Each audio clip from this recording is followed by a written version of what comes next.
Bonjour, dans cette vidéo, nous allons reprendre la notion de réaction d'oxydoréduction, puis je vais introduire la notion de nombre d'oxydation, la prévision thermodynamique de réaction redox, ainsi que leur écriture sous forme d'équations chimiques.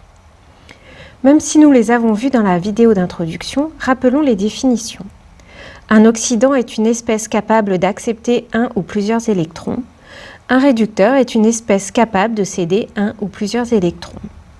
Une oxydation est une perte d'électrons et une réduction est un gain d'électrons.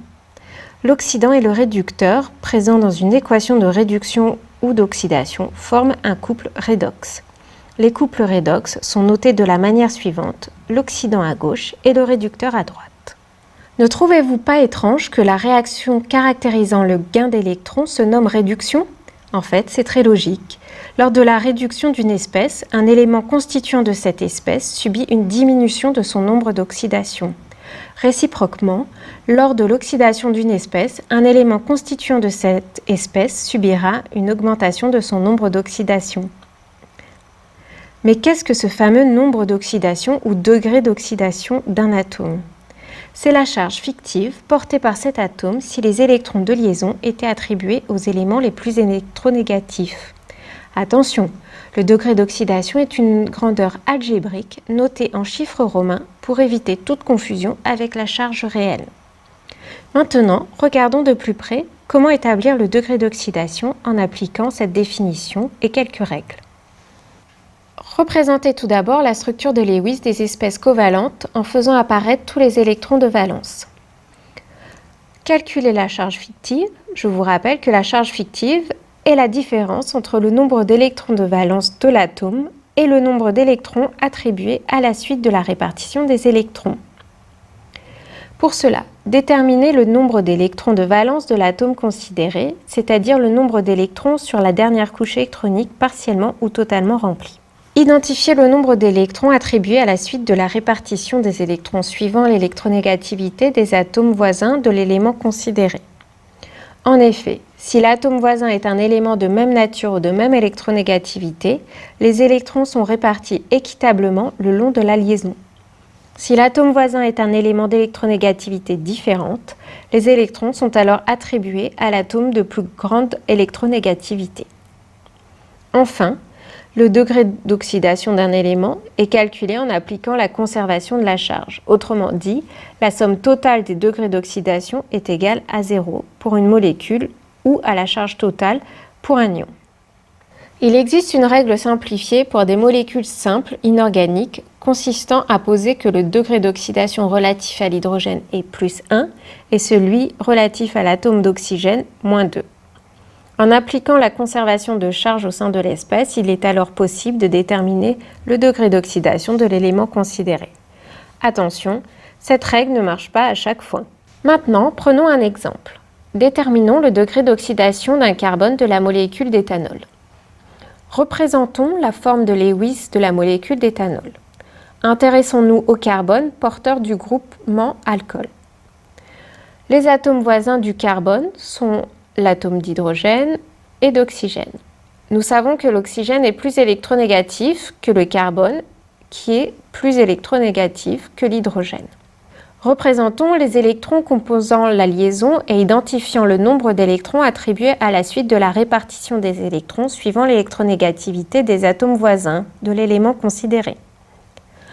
Avec le C voisin, les électrons sont équirépartis. Les électrons sur la liaison CH sont attribués au carbone et ceux sur la liaison CO sont attribués à l'oxygène.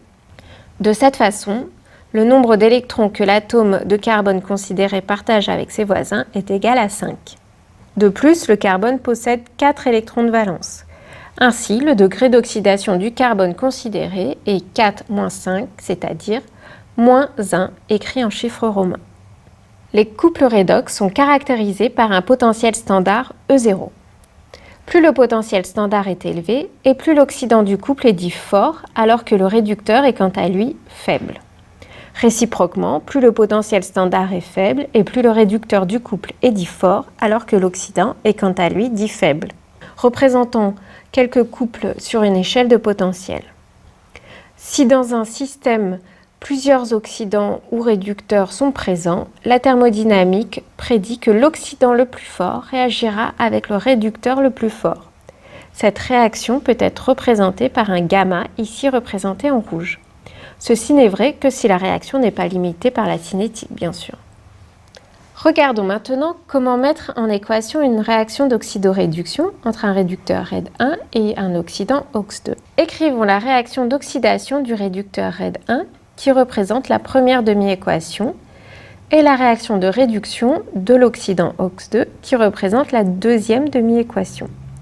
Multiplions les deux demi-équations afin d'équilibrer le nombre d'électrons échangés. Écrivons l'équation bilan en additionnant les deux demi-réactions, puis simplifions l'équation bilan. Enfin, vérifiez toujours qu'aucun électron n'apparaisse dans l'équation bilan. Prenons un exemple très simple. J'introduis du fer solide dans un tube contenant une solution bleue de sulfate de cuivre. Après quelques minutes, j'observe un dépôt rouge de cuivre solide et une décoloration de la solution. Le fer solide et l'ion cuivre 2+, sont impliqués dans les deux couples redox suivants, pouvant être représentés sur l'échelle de potentiel suivante. Il y a eu réaction d'oxydoréduction entre le fer solide et les ions Cu2+. La thermodynamique prévoit bien cette réaction puisque Cu2+ est l'oxydant le plus fort et Fe le réducteur le plus fort. Écrivons maintenant les deux demi-équations correspondantes. Le Cu2+ est réduit en Cu. L'atome de cuivre passe du degré d'oxydation +2 à 0. Il gagne donc 2 électrons. Le fer solide est oxydé en fer Fe2+. L'atome de fer passe du degré d'oxydation 0 à +2. Il perd donc 2 électrons. L'équation bilan est alors Fe solide plus Cu2+ donne Fe2+ plus Cu solide. Il y a bien eu échange de 2 électrons. Prenons maintenant un exemple plus complexe et concret, la réaction d'oxydoréduction ayant lieu dans un éthylotest. Un éthylotest est composé d'un tube rempli de dichromate de potassium solide acidifié et d'un ballon en plastique de 1 litre. Lorsqu'une personne a consommé de l'alcool, de l'éthanol passe de son sang à l'air de ses poumons. Si elle souffle dans un éthylotest, l'éthanol contenu dans son haleine sera alors oxydé en acide éthanoïque par les ions dichromate de couleur orange qui se transformeront alors en ions chrome 3 de couleur verte. Établissons l'équation d'oxydoréduction mise en jeu. Pour cela, écrivons les deux demi-équations. L'oxydation de l'éthanol en acide éthanoïque s'écrit CH3CH2OH plus H2O donne CH3COOH plus 4 électrons plus 4 protons. La réduction du dichromate en ion chrome 3 s'écrit Cr2O7 plus 14H plus 6 électrons donne 2Cr3 plus 7 H2O. Le nombre d'électrons échangés n'est pas le même dans les deux demi-équations. Nous devons ainsi multiplier par 3 la première demi-équation et par 2 la deuxième demi-équation afin d'équilibrer le nombre d'électrons échangés. Additionnons alors les deux demi-équations. Il est alors possible de simplifier les molécules d'eau et les protons. Ainsi, la réaction d'oxydoréduction mise en jeu dans un éthylotest est la suivante. 3CH3CH2OH plus 2Cr2O7 plus 16H donne 3CH3COOH plus 4Cr3 plus 11H2O.